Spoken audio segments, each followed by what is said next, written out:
Boa noite, doutor Marcília. Queria lhe perguntar sobre essa prisão do Collor, do ponto de vista, na sua opinião, mais simbólico do que jurídico. A questão de prender o ex-presidente da República por causa de corrupção, que aconteceu, por sinal, entre 2010 e 2014, ou seja, durante o mandato da ex-presidente Dilma Rousseff. Tem gente que fala que não tem nada a ver com a Lava Jato, tem críticas ao fato de que o presidente Collor tem mais de 75 anos, então deveria estar na prisão domiciliar. Mas, na sua opinião, além de tudo, toda a questão do ponto de vista jurídico, do ponto de vista simbólico, foi uma mensagem que o Supremo quis dar para a sociedade brasileira? Prendemos um ex-presidente, vamos prender um outro também? Pode ter sido, Cauti. Boa noite. Olha, a gente tem visto muitas mensagens nesse sentido, né?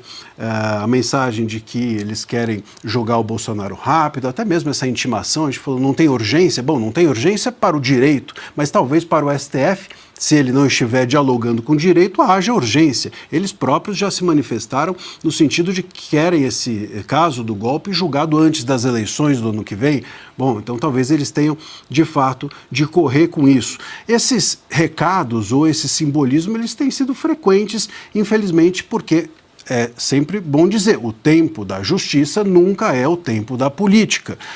E me parece que, até mesmo o fato de ontem, né, a gente estava falando da intimação, o timing desse caso Collor aconteceu ontem justamente quando o mundo inteiro falava da intimação e o foco passou a ser Collor, é relevante. Agora é interessante porque isso tudo tem a ver com a Lava Jato, é indissociável da Lava Jato, todos os casos ou as provas anuladas da Lava Jato tiveram por origem a questão da isenção ou não dos juízes e procuradores da Lava Jato, o tal do conluio que eles tanto afirmam existir.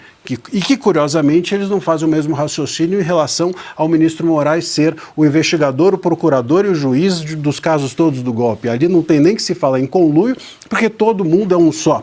Mas o mesmo raciocínio feito em relação ao conluio, à isenção na Lava Jato, ele não existe nesse caso Collor. Todos eles brotaram do mesmo lugar. Então, se há a falta de isenção para um, tem de haver para todos. Se há isenção para um, precisa haver para todos. O STF, quando faz política, dialoga com a completa incoerência. Piotr. André, eu vou pegar acho que por esse ponto, mas para tentar ampliar, a gente já não tem nenhuma previsibilidade mais. O Supremo não sabe mais o que ele está fazendo, ou sabe, mas perdeu as rédeas dele próprio. Porque quando ele se afasta da Constituição e do regramento, do entendimento médio do Supremo Tribunal Federal, ele entra num pântano. E eu não sei se ele percebeu que já está num pântano. O problema é que ele jogou o país num pântano jurídico. Nada mais é sustentável hoje.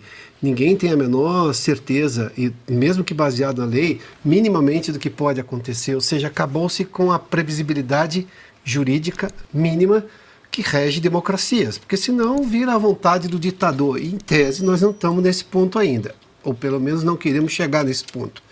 A partir de agora faz-se o quê? O Alexandre Garcia fez uma pergunta a você. Bom, quais são os caminhos ou as saídas para uma situação como essa?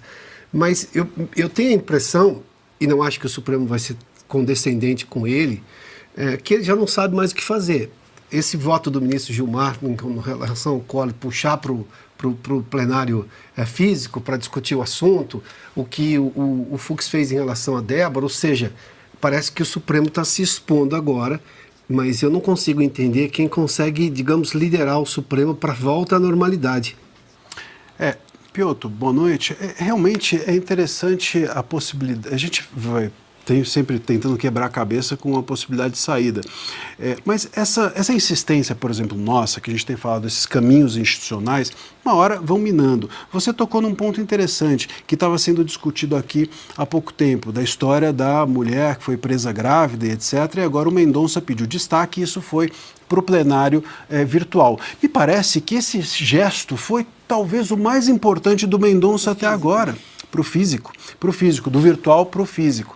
Porque até então o ministro Mendonça tinha absolvido 17 réus, enfim, são gestos que passam batido. Mas o fato desse caso, que é um caso enigmático, como vocês bem mencionaram, houve aqui a ausência de intimação de uma testemunha da defesa deliberadamente que poderia mostrar que ela é inocente, que ela não estava no lugar que afirmaram que ela estava.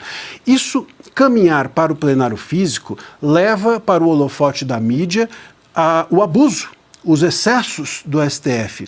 E esse gesto, portanto, que é um gesto jurídico, mas também que tem um conteúdo político por parte do Mendonça, pode ser, por exemplo, muito importante. E ele só acontece por quê? Porque há uma pressão da mídia, há uma pressão das pessoas, inclusive em cima do ministro Mendonça, para mostrar algum tipo de divergência ou de oposição em relação a isso. Então, eu creio que a gente está caminhando para a possibilidade de encontrarmos alguns caminhos. Mas, claro, é um caminhar lento.